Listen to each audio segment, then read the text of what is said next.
ಪ್ರಾರ್ಥನೆ ಮಾಡೋಣ. हम प्रार्थना करेंगे।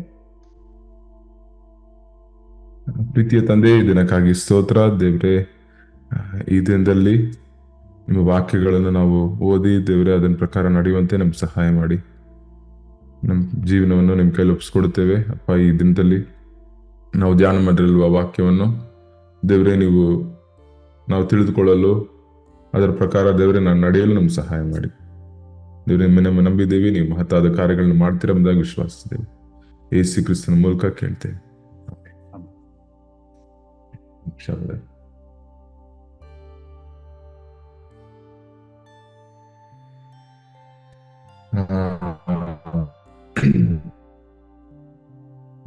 ಈ ದಿನದಲ್ಲಿ ಬಂದು ನಾವು 50ನೇ ಕೀರ್ತನೆಯನ್ನು ಧ್ಯಾನ ಮಾಡ್ತೀವಿ. 3 ಭಾಗವಾಗಿ ಇದನ್ನ ವಿಂಗಡಿಸಬಹುದು.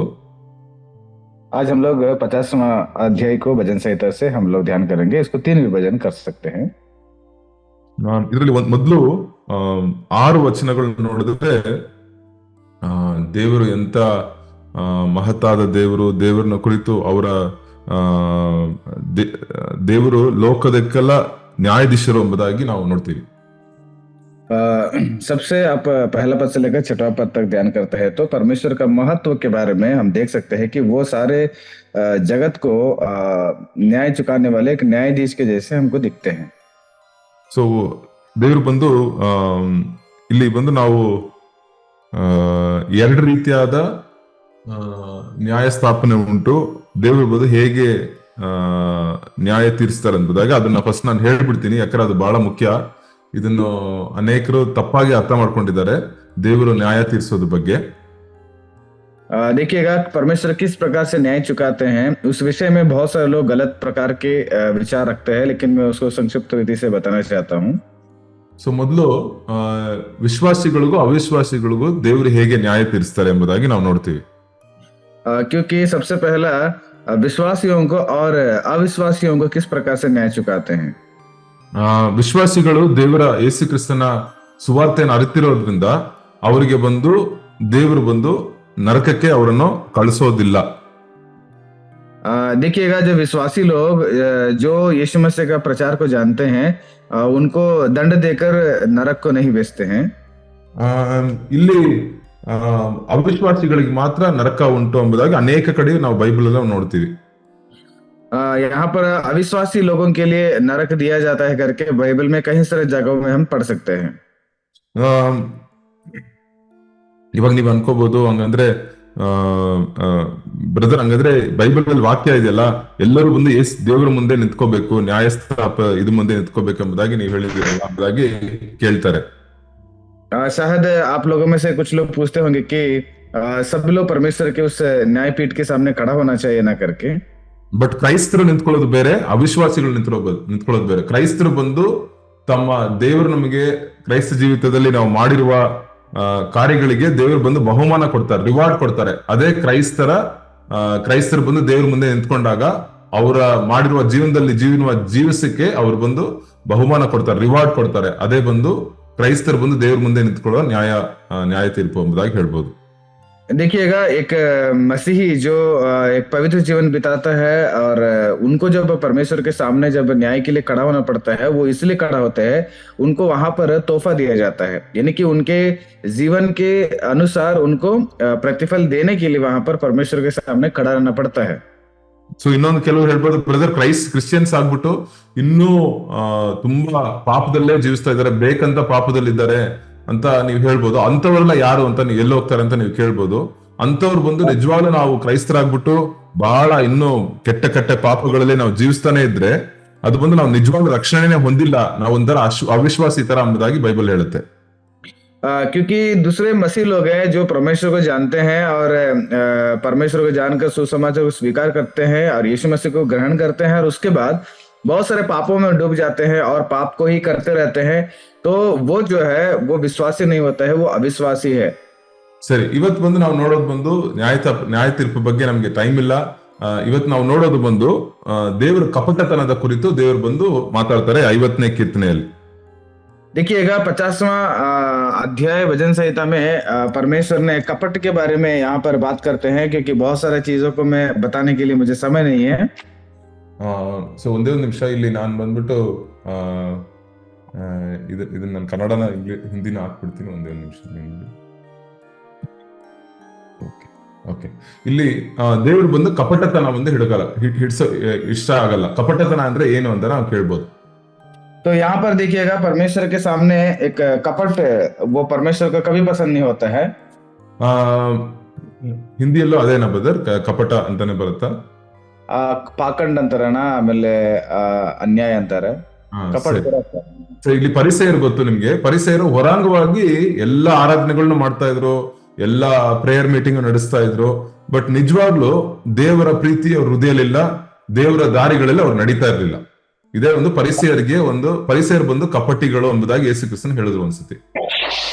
देखिएगा यहाँ पर फरीसी लोगों को परमेश्वर ने कहा कि फरीसी लोग एक पाखंड के जैसे जीवन बिताते थे, क्योंकि वो वचन को जानते थे, लेकिन उसके अनुसार वो अपने जीवन को बिताना नहीं चाहते थे, वो पाखंड होकर रहते थे।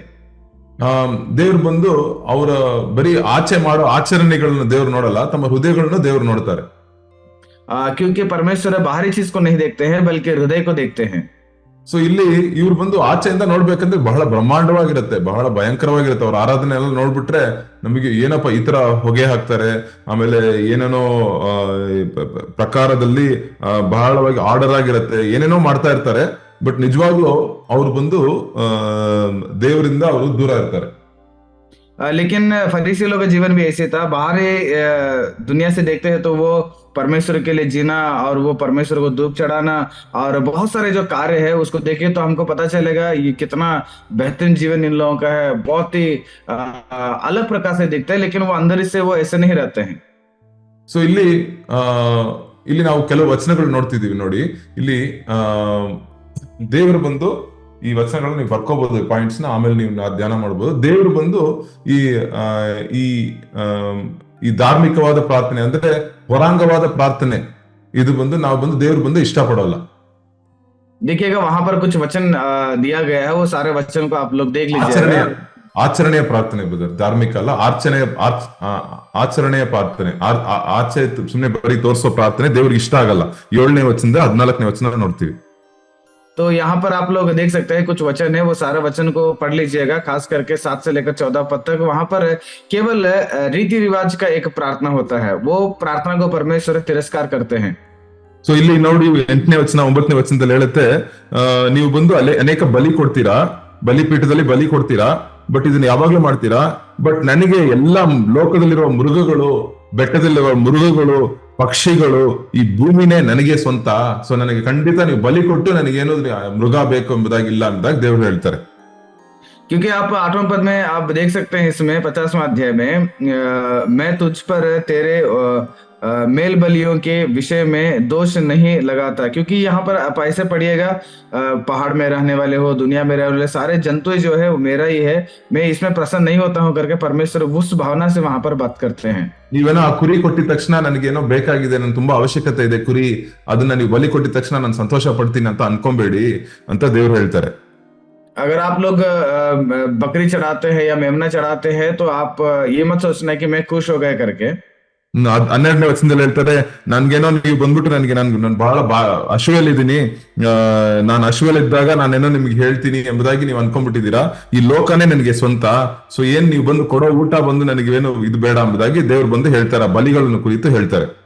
क्योंकि 12 पद में परमेश्वर बताता है कि मैं अगर भूखा रहता तो आपको मैं कह देता, क्योंकि सारे दुनिया में रहने वाले जीव जंतु है मेरा ही है, आप मेरे को बलि चढ़ाने की जरूरत नहीं। उस भावना से परमेश्वर वहां पर बात करते हैं। ಸರಿ, ಇನ್ನೊಂದು 2ನೇ ಕಾರ್ಯ ನಾವು ನೋಡ್ತೀವಿ 16, 17ನೇ ವಚನದಲ್ಲಿ. ಇವ್ರು ಬಂದು ಬರೀ ಬಲಿ ಕೊಡ್ತಾ ಇದ್ರು, ಬಟ್ ದೇವರ ವಾಕ್ಯಗಳನ್ನು ಹಿಂದೆ ಬಿಸಾಕ್ತಾ ಇದ್ರಂತೆ. 16, 17ನೇ ವಚನ ದೇವರ ವಾಕ್ಯವನ್ನು, ದೇವರು ಕೊಡೋ ಸೂಚನೆಗಳನ್ನು, ದೇವರು ಕೊಡೋ ಆಲೋಚನೆಗಳನ್ನು ತಿರಸ್ಕರಿಸ್ತಿದ್ರಂತೆ. आप 16 और 17 पद को आप जाके पढ़िएगा, ये लोग जो है परमेश्वर की आज्ञाओं को तिरस्कार करते थे, उसको नहीं मानते थे। ಇನ್ನೊಂದು 18ನೇ ವಚನದಲ್ಲಿ ನೋಡ್ತೀವಿ, ಅವ್ರಿಗೆ ಒಂದು ಕಳ್ಳರ ಜೊತೆನೋ ವ್ಯಭಿಚಾರಿಗಳ ಜೊತೆನೋ ಸ್ನೇಹ ಇಡ್ತಾ ಇದ್ರಂತೆ. ಬಲಿ ಕೊಡೋದು ಒಂದ್ ಕಡೆ, ಇನ್ನೊಂದ್ ಕಡೆ ಬಂದು ಕಳ್ಳರ ಜೊತೆನೋ ವ್ಯಭಿಚಾರಿಗಳ ಜೊತೆನೋ ಸ್ನೇಹ ಇಟ್ಕೊಳ್ಳೋದಂತೆ. आप देखिएगा 18 पद को आप जाके पढ़ते हैं तो वहां पर चोरी करने वाले, व्यभिचार करने वालों के साथ ये लोग मित्रता को बढ़ाते थे। ಆಮೇಲೆ 19ರಿಂದ 21ನೇ ವಚನದಲ್ಲಿ ತಮ್ಮ ಬಾಯಿಗಳನ್ನಿಟ್ಟು ಬೇರೆಯವ್ರ ಬಗ್ಗೆ ತಪ್ಪಾಗಿ ಮಾತಾಡೋದು, ಬೇರೆಯವ್ರನ್ನು ದುಃಖ ಪಡಿಸೋದು, ಬೇರೆಯವರ ಬಗ್ಗೆ ಬೇರೆಯವ್ರ ಬಗ್ಗೆ ಇನ್ನೊಬ್ಬರಿಗೆ ಬಂದು ಮಾತಾಡೋದು, ಬಲಿ ಕೊಡೋದು ಒಂದ್ ಕಡೆ, ಆರಾಧನೆ ಮಾಡೋದು ಒಂದ್ ಕಡೆ, ಇನ್ನೊಂದ್ ಕಡೆ ಬಂದು ತಮ್ಮ ಬಾಯಿಗಳನ್ನಿಟ್ಟು ತಪ್ಪಾಗಿ ಮಾತಾಡೋದು. और 19वां पद से लेकर 21वां पद तक जाके पढ़िएगा, अपने मुंह के द्वारा, जीभ के द्वारा किसी दूसरे के विषय में चुगली करना। क्योंकि यहाँ पर तो बलिदान करते थे, लेकिन वो यहाँ पर तुरंत जाकर ये लोग चुगली करना और दूसरे व्यक्ति के बारे में अलग अलग गलत बातें फैलाना या बात करना, यही उनका काम रहता था। ಸೊ ಇದನ್ನೇ ಬಂದು ಪರಿಸಯರು ಮಾಡ್ತಾ ಇದ್ರು, ಆ ದಿನಲ್ಲಿ ಅನೇಕ ಜನರು ಮಾಡ್ತಾ ಇದ್ರು. ಇದು ಬಂದು ದೇವರಿಗೆ ಇಷ್ಟವಾಗದೇ ಇರೋ ಕಾರ್ಯ. ಈ ರೀತಿಯಾದ ಕಾರ್ಯಗಳನ್ನು ದೇವರು ನ್ಯಾಯ ತೀರಿಸ್ತೀನಿ ಎಂಬುದಾಗಿ ಹೇಳ್ತಾರೆ. तो इन्हीं चीज को उन दिनों में रहने वाले लोग हो या फरीसी लोग हो करते थे, पाखंड के जैसे रहकर अंदर एक जीवन और बाहर का दिखावटी का जीवन अलग रहता था, और इसी विषय को लेकर परमेश्वर यहाँ पर न्याय चुकाते थे। ಸೊ ಏನು ದೇವರು ಬಂದು ಎದುರು ನೋಡ್ತಾರೆ ಅದನ್ನ ಇವತ್ತು ನೋಡೋಣ. ಅದೇ ಮೇನ್ ಇವತ್ತು, ಅದೇ ವಾಕ್ಯ. ದೇವರು ಬಂದು ಏನು ಎದುರು ನೋಡ್ತಾರೆ, ಏನನ್ನು ದೇವರು ಪ್ರೀತಿಸ್ತಾರೆ ಎಂಬುದಾಗಿ ನಾವು ನೋಡೋಣ. तो परमेश्वर आखिर क्या हमसे अपेक्षा करते हैं, और परमेश्वर क्या हम किस विषय पर हमसे प्रेम रखते हैं, हम उसी को देखेंगे। ನಾವು ಯಾವತ್ತೂ ಬಂದು ಈ ರೀತಿಯಾದ ಸ್ಥಿತಿಯಲ್ಲಿ ಇರ್ಬೋದು. ಒಂದ್ ವೇಳೆ ನಮ್ಮ ಲೈಫ್ ಅಲ್ಲಿ ಇವತ್ತು ನೀವು ಯಾರಾದ್ರೂ ಆರಾಧನೆಗೆ ಹೋಗ್ತಾ ಇರ್ತೀರಾ, ಚರ್ಚ್ಗೆ ಹೋಗ್ತಾ ಇರ್ತೀರಾ, ಆಚೆ ನೋಡಕ್ ಎಲ್ಲರೂ ಕ್ರೈಸ್ತ ಕುಟುಂಬ ಎಂಬುದಾಗಿ ಹೇಳ್ಬೋದು. ಬಟ್ ನಮ್ಮ ನಡವಳಿಕೆಗಳು, ನಮ್ಮ ಜೀವಿತದ ನಡವಳಿಕೆಗಳು, ನಮ್ಮ ಸ್ನೇಹಗಳು, ನಮ್ಮ ಬಾಯಿನ ಮಾತುಗಳು, ನಮ್ಮ ಕಾರ್ಯಗಳು ಹೆಂಗಿರ್ಬೇಕು ಎಂಬುದಾಗಿ ನಾವು ಬಂದು ಇವತ್ತು ದೇವರ ಹತ್ರ ನಾವು ಒಪ್ಪಿಸಿಕೊಡೋದಕ್ಕೆ ಒಂದು ಸಮಯ ಇದೆ. तो देखिएगा, शायद हमें से कुछ लोग ऐसे हो सकते हैं कि कलीसिया जाते हैं, प्रभु को जान लेते हैं, और वहां पर एक जीवन, और इधर जब हम लोग हमारे व्यक्तिगत जीवन में समय बिताते हैं तो हमारा अलग ही प्रकार का जीवन हो सकता है। ಅವತ್ತು ನೆನ್ನೆ ಹೋದ್ವಾರ ಒಂದು ಹೇಳ್ತಾ ಇದ್ರು, ಒಂದು ತುಂಬಾ ಬೇಜಾರಾಗಿ ಒಂದು ಗಂಡ ಹೆಂಡತಿ ಬಂದು ನನ್ನ ಹತ್ರ, ನಮ್ಮ ಮನೆ ಹತ್ರ, ನಮ್ಮ ವೈಫ್ ಹತ್ರ ಬಂದು ಒಂದು ಕಾರ್ಯ ಹೇಳ್ತಾ ಇದ್ರು. एक परिवार, एक पति पत्नी दोनों बहुत उदास होकर एक विषय को मेरे पास और मेरे पत्नी के पास आकर वो परिवार बोल रहे थे. ಅವ್ರು ನಾರ್ತ್ ಇಂಡಿಯಾದಲ್ಲಿ ಅವ್ರು ಬಂದು ವಿಶೇಷವಾಗಿ ಒಂದು 20 ವರ್ಷ ಬಂದು ಮಿಷನರಿ ಆಗಿದ್ರು ನಾರ್ತ್ ಇಂಡಿಯಾದಲ್ಲಿ. लगभग 20 साल से वो नॉर्थ इंडिया में एक मिशनरी होकर सेवा करते थे. ಅಲ್ಲಿ ಸೇವೆ ಮಾಡ್ಕೊಂಡು ತಿರ್ಗಾ ಇವಾಗ ಬಂದು ವಾಪಸ್ ಬಂದು ಇಲ್ಲಿ ಬೆಂಗಳೂರು ಪಟ್ಟಣಕ್ಕೆ ಬಂದಿದ್ದಾರೆ. उतना साल वहां पर सेवा करके उसके बाद यहाँ पर बेंगलुरु में जाकर फिर वो लोग अपना निवास कर रहे हैं. और फैमिली अष्टु प्रॉब्लम और फैमिली उनके परिवार में बहुत ही परेशानी है. ಏನಂದ್ರೆ ಇವ್ರು ಬಂದು ಕೋಪ ಪಟ್ರೆ ಯಾರ ಹತ್ರನೂ ಮಾತಾಡಲ್ಲ, ಮುಖ ತೋರಿಸ್ಕೊಳ್ಳೋದು, ಬೈಯೋದು, ಬೇರೆಯವ್ರ ಜೀವನನ ಹಂಗೆ ಕಂಟ್ರೋಲ್ ಮಾಡೋದು, ನೀನ್ ಹಿಂಗೆ ಇರ್ಬೇಕು, ನೀನ್ ಈ ತರ ನಾನು ಹೇಳಿದ್ದೆ ಮಾಡ್ಬೇಕು, ನಾನು ಹೇಳಿದ ಗೆರೆ ನೀವು ದಾಟಬಾರ್ದು ಎಂಬುದಾಗಿ ತುಂಬಾ ಕಂಟ್ರೋಲ್ ಮಾಡಿ ತಮ್ಮ ಮಕ್ಕಳೇ ಬಂದು ಅವರನ್ನ ಬಂದು ತಿರಸ್ಕಾರ ಮಾಡೋ ತರ ಅವ್ರು ಬಂದು ನಡ್ಕೊಳ್ತಾ ಇದ್ರಂತೆ. तो देखिएगा, वो लोग ऐसे रहते थे, बहुत गुस्सा हो जाएगा तो वो लोग ये करते थे कि आप ऐसे रहना है, सब लोगों को अपने कब्जे में रखना चाहते थे, आप ऐसे रहना है, ऐसे ही करना चाहिए. तो इसके चलते क्या हो गया, उनके बच्चे ही उनका विरोध होने लगे. ಸೊ ಅವ್ರ ಕುಟುಂಬದಲ್ಲಿ ಸಂತೋಷ ಸಮಾಧಾನ ಇಲ್ಲ. ಸೊ ತುಂಬಾ ಕಷ್ಟದಿಂದ ಬಂದು ಹೇಳ್ತಾ ಇದ್ರು ಅವ್ರು. तो उनके परिवार में खुशी और शांति नहीं है, और वो सारे चीज को बहुत ही तकलीफ से वो लोग हमारे पास आकर बांट रहे थे. ಏನ್ ಮಾಡ್ಬೇಕು ಅಂತವ್ರು, ಏನ್ ಮಾಡ್ಬೇಕು, ऐसे प्रकार के लोग क्या करना चाहिए, ನಾವೇನ್ ಮಾಡ್ಬೇಕು, ನಮ್ ಜೀವಿತ ಒಂದ್ ವೇಳೆ ಈ ತರ ಆಗಿ ಕಪಟವಾಗಿದ್ರೆ ನಾವೇನ್ ಮಾಡ್ಬೇಕು. अगर हमारा जीवन ऐसे पाखंडी जैसे होकर निष्कपट रहित जीवन अगर रहता है तो क्या करना चाहिए. ಸೊ ಅದೇ ಇವತ್ತು ನಾವು ನೋಡ್ತೀವಿ. वही चीज को आज हम लोग देखने वाले हैं. 15ನೇ ವಚನ ಓದೋಣ ಎಲ್ಲರೂ. 15 पद को हम सब लोग पढ़ेंगे. ಇದು ಮುಖ್ಯವಾದ ವಚನ. ಇದನ್ನ ಕನ್ನಡದಲ್ಲಿ ನಾನು ಓದ್ತೀನಿ. ಸೊ ಒಂದು ನಿಮಿಷ. ಇಲ್ಲಿ ಬಂದು, ಕಷ್ಟ ಕಾಲದಲ್ಲಿ ನನಗೆ ಮೊರೆ ಇಡಿರಿ, ಬಿಡಿಸುವೆನೋ, ಆಗ ನನ್ನನ್ನು ಕೊಂಡಾಡುವಿರಿ. और संकट के दिन मुझे पुकार, मैं तुझे छुड़ाऊंगा और तू मेरे महिमा करने पाएगा. ಕಷ್ಟ ದಿನ ಅಂದ್ರೆ ಏನಿಲ್ಲಿ? संकट के दिन का मतलब क्या है? ಈ ವಚನ ಬಂದು ಒಂದು ಪ್ರಾರ್ಥನೆ. ये वचन एक प्रार्थना के बारे में बताता है. ಇದು ಬಂದು ಆಚರಣೆಯ ಪ್ರಾರ್ಥನೆ ಅಲ್ಲ. ಇದು ಬಂದು ನಿಜವಾದ ಪ್ರಾರ್ಥನೆ. ಇದೇ ನಿಜವಾದ ಪ್ರಾರ್ಥನೆ. ನಾವು ಆಚರಣೆ ಪ್ರಾರ್ಥನೆ ಮಾಡ್ತಾ ಇಲ್ಲ, ಹೊರಾಂಗಣವಾಗಿ ಜನಕ್ಕೆ ಕಾಣಿಸೋ ತರ ಆಚೆ ಪ್ರಾರ್ಥನೆ ಮಾಡ್ತಾ ಇಲ್ಲ, ನಿಜವಾದ ಹೃದಯ ಪೂರ್ವಕವಾದ ಪ್ರಾರ್ಥನೆ. ये जो है एक रीति रिवाज का प्रार्थना नहीं है, बल्कि हृदय से आने वाला प्रार्थना है। केवल दिखावटी का नहीं है, बल्कि हृदय के भीतर से करने वाला प्रार्थना के विषय में है।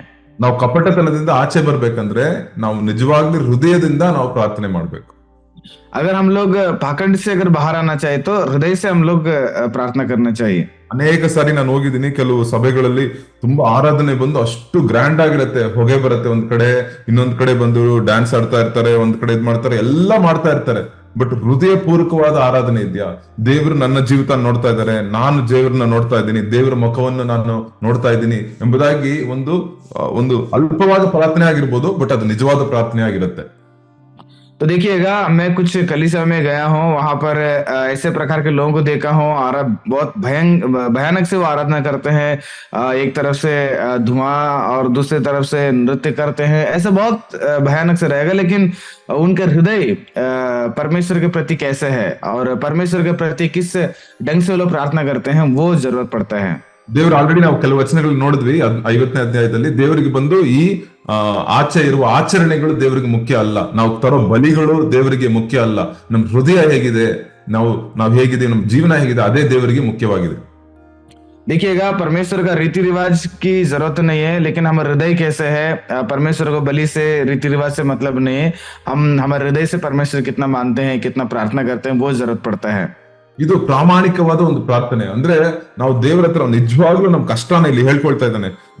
ನನ್ನನ್ನು ನೋಡಿ ಕೂಗು ಎಂಬುದಾಗಿ ದೇವರು ಹೇಳ್ತಾ ಇದ್ದಾರೆ. ನನ್ನನ್ನು ನೋಡಿ ದೇವರು ಕಷ್ಟದ ಕಾಲದಲ್ಲಿ ನನಗೆ ಮೊರೆ ಇಡು ಎಂಬುದಾಗಿ ದೇವರು ಹೇಳ್ತಾ ಇದ್ದಾರೆ. ನಿನ್ ಕಷ್ಟ ಬಂದಾಗ ನನ್ನ ಹತ್ರ ನೀನು ಹೇಳು, ಓಪನ್ ಆಗಿ ಸಿನ್ಸಿಯರ್ ಆಗಿ ನನ್ನ ಪ್ರಾರ್ಥನೆ ಮಾಡು ಅಂತ ಸಿನ್ಸಿಯರ್ ಪ್ರೇಯರ್ ಎಂಬುದಾಗಿ ಇಂಗ್ಲಿಷ್ ಅಲ್ಲಿ ಹೇಳ್ತಾರೆ. तो यहाँ पर एक सच्ची प्रार्थना है, जब आपको संकट आता है, मुश्किल आता है, तो उस वक्त में आप हृदय से मुझे देखकर पुकारो करके परमेश्वर यहाँ पर बता रहे हैं। ಸೊ ಆಮೇಲೆ ಬಂದು ಎರಡನೇದು ಬಂದು ಇದು ತಾಳ್ಮೆಯ ನಮ್ರತೆಯ ಪ್ರಾರ್ಥನೆ, ನಮ್ರತೆ. ನಾವು ಬಂದು ಕಷ್ಟದಲ್ಲಿದ್ದೀವಿ, ದೇವ್ರೇ ನಾನು ಕಷ್ಟದಲ್ಲಿದ್ದೀನಿ, ನನ್ನನ್ನು ಬಂದು ನೀವು ಕಾಪಾಡಿ ಎಂಬುದಾಗಿ ಬಂದು ನಮ್ರತೆಯಿಂದ ಪ್ರಾರ್ಥನೆ ಮಾಡೋದು. ದೇವ್ರೇ ನನ್ನ ಹೃದಯದಲ್ಲಿ ಈ ರೀತಿಯಾದ ಕಾರ್ಯಗಳಿದೆ, ನನಗೆ ಇದರಿಂದ ಆಚೆ ಬರಕ್ ಆಗ್ತಾ ಇಲ್ಲ, ಈ ಕಾರ್ಯಗಳು ಸಂಕಟನ ಉಂಟು ಮಾಡ್ತಾ ಇದೆ ಎಂಬುದಾಗಿ ನಮ್ರತೆಯಿಂದ ಮಾಡೋ ಪ್ರಾರ್ಥನೆಯನ್ನು ದೇವರು ಬಂದು ಪ್ರೀತಿಸ್ತಾರೆ. और विनम्र होकर प्रार्थना करना चाहिए। जितना हम लोग अपने आप को नम्र बनाकर प्रार्थना करते हैं, उस प्रार्थना में परमेश्वर जरूर सुनते हैं कि परमेश्वर मेरा जीवन में इतना तकलीफ है, संकट है, और ये सारे चीज को जब हम लोग परमेश्वर के पास लेकर जाते हैं, तो उस वक्त में जरूर परमेश्वर सुनते हैं। ದೇವ್ರು ಬಂದು ನನ್ನ ನೋಡಿ ಕೂಗು ಎಂಬುದಾಗಿ ದೇವರು ಹೇಳ್ತಾರೆ. ನೋಡಿ ಇಲ್ಲಿ ಏನ ಮೊರೆ ಎಂಬುದಾಗಿ ಹೇಳ್ತಾರೆ. ದೇವರು ಮೊರೆ ಇಡಿರಿ, ನನಗೆ ಮೊರೆ ಇಡಿರಿ ಎಂಬುದಾಗಿ ದೇವರು ಹೇಳ್ತಾರೆ. ಇವರು ದೇವರ ವಾಕ್ಯ. ದೇವರಿಗೆ ಬಂದು ಈ ರೀತಿಯಾಗಿ ಮೊರೆ ಇಡುವ ಪ್ರಾರ್ಥನೆ ದೇವರಿಗೆ ಬಹಳ ಇಷ್ಟವಾಗಿದೆ. तो परमेश्वर यहाँ पर बोल रहे कि आप मेरे तरफ से देखिए और मेरे तरफ से देखकर आप लोग मुझे पुकारना बोल के। ಸೊ ನಾವು ಬಂದು ಅನೇಕ ಸಾರಿ ಬಂದು ನಾವೇನೋ ಪ್ರಾರ್ಥನೆ ಏನೋ ಸುಮ್ನೆ ಬೆಳಗ್ಗೆ ಒಂದ್ಸತಿ ಸಾಯಂಕಾಲ ಒಂದ್ಸತಿ ಏನೋ ಮಾಡ್ತೀವಿ. ಆ ಪ್ರಾರ್ಥನೆ ಒಂದೊಂದು ವಾಕ್ಯಗಳಿಗೂ ಆ ನಿಜವಾದ ಅರ್ಥವನ್ನು ನಾವು ಅರ್ಥ ಮಾಡ್ಕೊಳ್ಳದೆ ಪ್ರಾರ್ಥನೆ ಮಾಡ್ತಾ ಇರ್ತೀವಿ. हमारे जीवन में ऐसे होता है, कभी कभी सुबह प्रार्थना करते हैं, शाम प्रार्थना करते हैं, लेकिन परमेश्वर का जो वचन का महत्व या उसका अर्थ ही कुछ और रहता है। ದೇವ್ರ ಹತ್ರ ನಾವು ಕೇಳೋಣ, ದೇವ್ರೆ ನಾನು ಮಾಡೋ ಒಂದೊಂದು ವಾಕ್ಯಗಳು, ನಮ್ಮ ಬಾಯಿಂದ ಬರೋ ಒಂದೊಂದು ಮಾತು ದೇವ್ರೆ ಆ ಪ್ರಾರ್ಥನೆಗೆ ಒಂದು ಅರ್ಥಪೂರ್ವಕವಾಗಿ ದೇವ್ರೆ ಅದು ಬಂದು ನನ್ನ ಜೀವನವನ್ನು, ನನ್ನ ಜೀವನದಲ್ಲಿರುವ ಕೊರತೆಗಳನ್ನು ಅದು ನಿಮ್ಮ ಹತ್ರ ನಾವು ತರೋ ಒಂದು ಪ್ರಾರ್ಥನೆ ಆಗಿರ್ಲಿ ಎಂಬುದಾಗಿ ನಾವು ದೇವ್ರನ್ನ ಕೇಳೋಣ. हम परमेश्वर से मांगे, परमेश्वर मेरे जीवन को आपके पास लाने वाले प्रार्थना को हम करना है बोलकर हम मांगे। ಸೊ ನೋಡಿ ಇಲ್ಲಿ ದೇವ್ರು ಬಂದು ಏನ್ ಹೇಳ್ತಾರೆ, ಉತ್ತರ ಏನ್ ಹೇಳ್ತಾರೆ ಕನ್ನಡದಲ್ಲಿ, ಕಷ್ಟದ ಕಾಲದಲ್ಲಿ ನನ್ನನ್ನು ಮೊರೆ ಇಡಿರಿ, ಅವಾಗ ನಾನು ಬಿಡಿಸುವೆನು. ಇಂಗ್ಲಿಷ್ ಅಲ್ಲಿ ಬಂದು ಐ ವಿಲ್ ಡೆಲಿವರ್ ಯು ಅಂತ ಇದೆ, ಇಲ್ಲಿ ಬಂದು ಬರೀ ಬಿಡಿಸುವೆನು ಎಂಬುದಾಗಿದೆ. ಐ ವಿಲ್ ಡೆಲಿವರ್ ಯು, ನಾನು ನಿನ್ನನ್ನು ಬಿಡಿಸುತ್ತೇನೆ. तो यहाँ पर देखिएगा, जब परमेश्वर को हम पुकारते हैं तो परमेश्वर है तुझे छुड़ाएंगे, मैं तुझे छुड़ाऊंगा करके परमेश्वर का वचन यहाँ पर हमें बताता है, और अंग्रेजी में उसको डिलीवर बताया जाता है। ಸೊ ಏನ್ ಬೇಕಂದ್ರೆ ಖಂಡಿತವಾಗಿ ನಿಮ್ಮ ಕೊರತೆಗಳು, ಅದು ಪಾಪನ ಇರ್ಬೋದು, ಏನೋ ಒಂದು ಕಾರ್ಯ ಇರ್ಬೋದು, ಮನೇಲಿ ಏನೋ ಕೊರತೆ ಇರ್ಬೋದು, ಇಲ್ಲಾಂದ್ರೆ ಜೀವನದ ಕೊರತೆ ಇರ್ಬೋದು, ಇಲ್ಲಾಂದ್ರೆ ಬರುವ ಕಾಲದ ಭವಿಷ್ಯದ ಕುರಿತು ಇರ್ಬೋದು, ಆ ದೇವರು ಬಂದು ಅದರಿಂದ ನಿಮ್ಮನ್ನು ಬಿಡಿಸುತ್ತೇನೆ ಎಂಬುದಾಗಿ ದೇವರು ಬಂದು ಮಾತು ಕೊಡ್ತಾ ಇದ್ದಾರೆ. ಇದೇ ನಿಜವಾದ ಪ್ರಾಮಾಣಿಕವಾದ ಪ್ರಾರ್ಥನೆ. तो तो देखिएगा, अगर आप लोग आपके जीवन में, आपके व्यक्तिगत या परिवार के जीवन में या कुछ कमी का हो गया, या भविष्य को लेकर कुछ डर या चिंता हो गया, या आपके खुद के जीवन को लेकर कुछ चिंता अगर भय छा गया है, तो उस वक्त में आप परमेश्वर को पुकारिएगा, वो जरूर आपको क्या करेंगे, छुड़ाएंगे। ಇಲ್ಲಿ ನೋಡಿ ದೇವ್ರು ಬಂದು ಏನ್ ಹೇಳ್ತಾ ಇದಾರೆ, ನಾನು ಬಿಡಿಸುವೇನು ಎಂಬುದಾಗಿ ಹೇಳಿದ್ದಾರೆ. ಯಾವತ್ ಬಿಡಿಸ್ತೀನಿ, ಎಷ್ಟು ಗಂಟೆಗೆ ಬಿಡಿಸ್ತೀನಿ ಅಂತ ಹೇಳ್ತಾ ಇಲ್ಲ. ಬಟ್ ದೇವರಿಗೆ ಸಮಯ ಗೊತ್ತು. ದೇವ್ರು ಯಾವಾಗ್ಲೂ ಪಂಕ್ಚುವಲ್ ಆಗಿರ್ತಾರೆ. ದೇವ್ರ ಸಮಯವನ್ನು ಕರೆಕ್ಟ್ ಆಗಿ ಕಾಪಾಡೋರು. ಸೊ ಅದರಿಂದ ದೇವ್ರು ಬಂದು ಬಿಡಿಸುತ್ತಾರೆ ಖಂಡಿತವಾಗಿ. ಬಟ್ ಎಷ್ಟು ಗಂಟೆಗೆ, ಯಾವತ್ತು, ಯಾವ ವರ್ಷ ಅದನ್ನ ಹೇಳಿಲ್ಲ. ಬಟ್ ಖಂಡಿತವಾಗಿ ಬಿಡಿಸ್ತೇನೆ ಎಂಬುದಾಗಿ ದೇವ್ರು ಹೇಳುತ್ತಿದ್ದಾರೆ. तो परमेश्वर यहाँ पर बोल दिए कि मैं तुझे छुड़ाऊंगा, लेकिन वहां पर एक समय, निर्धारित समय नहीं बताया गया है कि मैं कब छुड़ाऊंगा, कब नहीं छुड़ाऊंगा। लेकिन ये सच है, परमेश्वर अपने समय पर और सही रीति से क्या करेंगे, परमेश्वर हमें अपने समय पर जरूर छुड़ाते हैं। ಖಂಡಿತವಾಗಿ ದೇವ್ರು ಬಂದು ನಮಗೆ ಬಿಡಿಸುತ್ತಾರೆ. जरूर परमेश्वर हमें छुड़ाते हैं। ಅವಾಗ ಏನಾಗುತ್ತೆ, ನಾವು ಬಿಡಿಸಿದಾಗ ಏನಾಗುತ್ತೆ, ಆಗ ಆ ಬಿಡಿಸ್ತೀವಲ್ಲ, ಬಿಡಿಸ್ತಾರಲ್ಲ ದೇವರು ನಮ್ಮನ್ನ, ಆ ಬಿಡಿಸೋ ಸಮಯದಲ್ಲಿ ಆಗ ನನ್ನನ್ನು ಕೊಂಡಾಡುವಿರಿ ಎಂಬುದಾಗಿ ಹೇಳುತ್ತೆ. तो ये जब परमेश्वर हम छुड़ाते हैं, तब आप देखिएगा 15 पद में, तब तू मेरे महिमा करने पाएगा बोल के जिक्र किया गया है। ಇಲ್ಲಿ ನೋಡಿ, ನಿಮ್ಮ ಪ್ರಾಬ್ಲಮ್, ನಿಮ್ಮ ಸಮಸ್ಯೆಯನ್ನು ಬಿಡಿಸಿದ್ರಿಂದ ದೇವರ ನಾಮ ಮಹಿಮೆ ಪಡುತ್ತೆ. ನೋಡಿ, देखिए यहाँ पर अपने समस्याओं से छुड़ाने के बाद परमेश्वर को महिमा मिलती है। ಎಷ್ಟೋ ಸಾರಿ ನಾವು ಬಂದು ದೇವರ ಹತ್ರ ನಾವು ಕೇಳಿದ್ವಿ, ದೇವರೇ ಈ ಪಾಪದಿಂದ ಬಿಡುಗಡೆ ಬೇಕು, ದೇವರೇ ಈ ಇಕ್ಕಟ್ಟಿನಿಂದ ಬಿಡುಗಡೆ ಬೇಕೆಂಬುದಾಗಿ ಹೇಳ್ತೀವಿ. ಅದು ಬಿಡುಗಡೆ ದೇವರು ಕೊಡ್ತಾರೆ. ಅದನ್ನ ದೇವರು ನಮ್ಮ ಜೀವನವನ್ನ ಬದಲಾಯಿಸ್ತಾರೆ. ಅವಾಗ ಬಂದು ನಾವು ಎಷ್ಟು ಮಹಿಮೆ, ದೇವರಿಗೆ ಬಂದು ನಾವು ಸ್ತೋತ್ರ ಮಹಿಮೆಯನ್ನು ಸಲ್ಲಿಸಿದಾಗ ದೇವರ ನಾಮ ಮಹಿಮೆ ಪಡುತ್ತೆ ರೀ. देखिएगा, जब आप लोग प्रार्थना करते हैं, परमेश्वर मुझे पापों से छुड़ा देना, मेरे संकट से छुड़ा देना, जब परमेश्वर ये कार्य करते हैं तो परमेश्वर को उसके द्वारा कितना महिमा होता है। जब आप लोग जाते हैं, आप इसके लिए धन्यवाद करते हैं, तो परमेश्वर कितना महिमा होता है। ಸೊ ಈ ದಿನದಲ್ಲಿ ನಮ್ಮ ಪ್ರಾರ್ಥನೆ ಯಾವ ತರ ಇದೆ? आज के दिन में हमारे प्रार्थना किस प्रकार से है? ಈ ತರ ಇದೆಯಾ? इस दिन से क्या ಈ ಕಷ್ಟದ ಕಾಲದಲ್ಲಿ ದೇವ್ರನ್ನ ನಾವು ಮೊರೆ ಇಡ್ತಾ ಇದೀವಾ? ನಮ್ಮ ಮೊರೆ ಇಡುವ ಪ್ರಾರ್ಥನೆ ಇದೆಯಾ? ದೇವರು ಬಂದು ದೇವರೇ ನನ್ನನ್ನು ಬಿಡಿಸಿ ಅಂತ ದೇವರ ಹತ್ರ ಹೋಗಿ ನಾವು ನಿಜವಾದ ನಮ್ಮ ಹೃದಯದ ಕಾರ್ಯಗಳಿಂದ ಬಿಡುಗಡೆ ನಾವು ಕೇಳ್ತಾ ಇದೀವಾ? क्या हम संकट के समय परमेश्वर मुझे छुड़ा दो और मुझे बचाओ करके हम प्रार्थना करते हैं क्या? ಒಂದ್ ವೇಳೆ ನಿಮ್ ಮನೇಲಿ ಪ್ರಾಬ್ಲಮ್ ಇರ್ಬೋದು, ಸಮಾಧಾನ ಇಲ್ಲದೆ ಇರ್ಬೋದು, ನಿಮ್ ಹೃದಯದಲ್ಲಿ ಸಮಾಧಾನ ಇಲ್ಲದೆ ಇರ್ಬೋದು. ನಾವು ದೇವರ ಹತ್ರ ಹೋಗಿದೀವಾ? ದೇವರ ಹತ್ರ ಹೋಗಿ ಕೇಳ್ತಾ ಇದೀವಾ, ದೇವರೇ ನನಗೆ ಈ ಕಾರ್ಯ ಬಂದು ಸಮಾಧಾನ ಅಂತ ಅರ್ಥ ಇಲ್ಲ, ಈ ಕಾರ್ಯದಿಂದ ನಮ್ಗೆ ಬಹಳ ಪ್ರಾಬ್ಲಮ್ ಆಗ್ತಾ ಇದೆ ನಮ್ಮ ಮನೆಯಲ್ಲಿ ಎಂಬುದಾಗಿ ನಮ್ಮ ಹೃದಯದಲ್ಲಿ ನನಗೆ ಈ ಅಭ್ಯಾಸದಿಂದ ನನಗೆ ಆಚೆ ಬರಕ್ ಆಗ್ತಾ ಇಲ್ಲ, ದೇವರೇ ನನಗೆ ಸಹಾಯ ಮಾಡಿ ಅಂತ ದೇವರ ಹತ್ರ ಹೋಗಿ ನಾವು ದೇವರ ಹತ್ರ ಹೋಗಿ ನಾವು ಬಂದು ಪ್ರಾಮಾಣಿಕವಾಗಿ ಪ್ರಾರ್ಥನೆ ಮಾಡ್ತಾ ಇದೀವಾ? कि आपके परिवार में शांति नहीं होगा या आपके हृदय में शांति नहीं होगा, ये सारी चीजों को लेकर परमेश्वर के पास जाकर, प्रभु इस जगह में मुझे शांति नहीं है, आप मुझे इस काम से कार्य करना है, इधर आप लोग जरूर कार्य करके मेरे जीवन में शांति दे दो करके परमेश्वर से आप कभी पूछे हैं क्या? ದೇವ್ರು ನಿಮ್ಮನ್ನ ಕೇಳ್ತಾರೆ, ದೇವ್ರು ನಿಮ್ಮ ಮಾತನ್ನು ಕೇಳ್ತಾರೆ. परमेश्वर आपके बातों को जरूर सुनते ದೇವ್ರು हैं। ನಿಮ್ಮ ಪ್ರಾರ್ಥನೆಯನ್ನು ಕೇಳುವ ದೇವರಾಗಿದ್ದಾರೆ. परमेश्वर आपके प्रार्थना को सुनने वाले हैं। ಈ ದಿನದಲ್ಲಿ ದೇವರು ನೋಡೋದು ಬಂದು ನಮ್ಮ ಹತ್ರ ಬಂದು ಈ ಕಪಟವಾದ ನಮ್ಮ ಬರೀ ಹೊರಾಂಗಣವಾಗಿ ನಾವು ಮಾಡುವ ಪ್ರಾಮಾಣಿಕ ಆಚರಣೆಯ ಪ್ರಾರ್ಥನೆಯನ್ನು ದೇವರು ಬಂದು ಬೇಡ ಅಂತ ಹೇಳ್ತಾ ಇದ್ದಾರೆ. ಬರೀ ಆಚರಣೆಯ ಪ್ರಾರ್ಥನೆ ಒಳಗೆ ಹೋಗ್ಬಿಟ್ಟಿದ್ರೆ ನಾವು ಅದು ಬಹಳ ಡೇಂಜರಸ್, ಅದರಿಂದ ಆಚೆ ಬನ್ನಿ ಅಂತ ಹೇಳ್ತಾ ಇದ್ದಾರೆ. तो केवल रीति रिवाज की ही प्रार्थना अगर करते हैं तो परमेश्वर बोल रहे हैं कि उधर से आप बाहर आ जाओ, क्योंकि वो पाखंडी का जीवन होता है। ದೇವರು ಎದುರು ನೋಡೋದು ಬಂದು ನೋಡಿ, ಈ ರೀತಿಯಾದ ಭಕ್ತರ ಹತ್ರ ಎದುರು ನೋಡೋದು ತಮ್ಮ ಪ್ರಾಮಾಣಿಕವಾದ ಪ್ರಾರ್ಥನೆ ಮತ್ತು ತಮ್ಮ ಜೀವನದ ಗುಣ. 23ನೇ ವಚನದಲ್ಲಿ ನೋಡ್ತೀವಿ, ನಾವು ಬಂದು ದೇವರಿಗೆ ನಾವು ಬಲಿನ ಸಲ್ಲಿಸಬೇಕಂತೆ, ಪ್ರಾರ್ಥನೆನೂ ಮಾಡ್ಬೇಕಂತೆ. ಬಟ್ ಅದೇ ಟೈಮ್ ಅಲ್ಲಿ ನಮ್ಮ ಜೀವನದಲ್ಲಿ ಕಾಂಟ್ಯಾಕ್ಟ್, ಕ್ಯಾರೆಕ್ಟರ್ ಅದು ಮುಖ್ಯ ಎಂಬುದಾಗಿ ದೇವರು ಎರಡೂ ಹೇಳ್ತಾರೆ. ನಮ್ಮ ಪ್ರಾರ್ಥನೆ ಮತ್ತೆ ನಮ್ಮ ಕ್ಯಾರೆಕ್ಟರ್ ಎರಡೂ ಮುಖ್ಯ ಎಂಬುದಾಗಿ ದೇವರು ಹೇಳ್ತಾರೆ. तो यहाँ पर अगर 23वां को देखते हैं तो वहां पर वचन बताता है कि हमारे जीवन में प्रार्थना भी होना चाहिए, उसके साथ साथ हमारे जो गुण हैं वो भी बहुत जरूरत है। ಸೊ ದೇವರ ಹತ್ರ ಈ ದಿನದಲ್ಲಿ ನೋಡಿ ಕೇಳೋಣ, ದೇವರು ಖಂಡಿತವಾಗಿ ಬಿಡಿಸ್ತೀನಿ ಎಂಬುದಾಗಿ ಹೇಳಿದ್ದಾರೆ. ಈ ವಾಕ್ಯಗಳು ನೀವು ಈ ದಿನದಲ್ಲಿ ನೀವು ಬಾಯ್ಪಾಠ ಮಾಡ್ಕೊಳ್ಳಿ. ಆ ಕಷ್ಟದ ಕಾಲದಲ್ಲಿ ನನಗೆ ಮೊರೆ ಇಡಿ, ನಾನು ಬಿಡಿಸುವೆನೋ ಆಗ ನನ್ನನ್ನು ಕೊಂಡಾಡುವಿರಿ ಎಂಬುದಾಗಿ. आप इस वचन को याद कीजिएगा और जरूर इस वचन को, जब आपके जीवन में ऐसा परिस्थिति आता है तो ये वचन को दोहराइएगा और ये वचन आपके जीवन में जरूर कार्य करेगा। ಆ ವಚನನ ನೀವು ಧ್ಯಾನ ಮಾಡ್ತಾ ಮಾಡ್ತಾ ಮಾಡ್ತಾ ನಿಮ್ಮ ಹೃದಯದ ಭಾರ, ನಿಮ್ಮ ಹೃದಯದ ಕಾರ್ಯಗಳು ಎಲ್ಲವನ್ನು ದೇವರ ಹತ್ರ ಕೊಡುವಾಗ ದೇವರು ನಿಮ್ಮನ್ನು ಬಿಡಿಸುವ ದೇವರಾಗಿದ್ದಾರೆ. ಯಾಕಂದ್ರೆ ನಾವು ಫಸ್ಟೇ ನೋಡ್ದಂಗೆ ಈ ಲೋಕವೆಲ್ಲ ಅವರಿಗೆ ಸ್ವಂತ, ಎಲ್ಲ ಮೃಗಗಳು ಅವರಿಗೆ ಸ್ವಂತ, ಭೂಮಿ ಆಕಾಶ ಅವರಿಗೆ ಸ್ವಂತ. ಸೊ ಆ ದೇವರು ನಿಮಗೆ ಇಳಿದು ಬಂದು ನಿಮಗೆ ಅವರು ಬಿಡಿಸುತ್ತಾರೆ ಎಂಬುದಾಗಿ ನಾವು ವಿಶ್ವಾಸಿಸಿದ್ದೇವೆ. तो देखिएगा ये परमेश्वर जो है वो सच है, और वो हर एक परिस्थितियों में आपके हृदय के सारा बोझ को क्या करेंगे, वो हल्का करेंगे. ಸೊ ದೇವರ ಹತ್ರ ನಾವು ಪ್ರಾರ್ಥನೆ ಮಾಡೋಣ ಇದನ್ನು. परमेश्वर के पास हम लोग जरूर प्रार्थना करेंगे. ಬ್ರದರ್ ಹಿಂದಿಯಲ್ಲಿ ಟ್ರಾನ್ಸ್ಲೇಟ್ ಮಾಡಿ ಬ್ರದರ್ ಪ್ರಾರ್ಥನೆನ.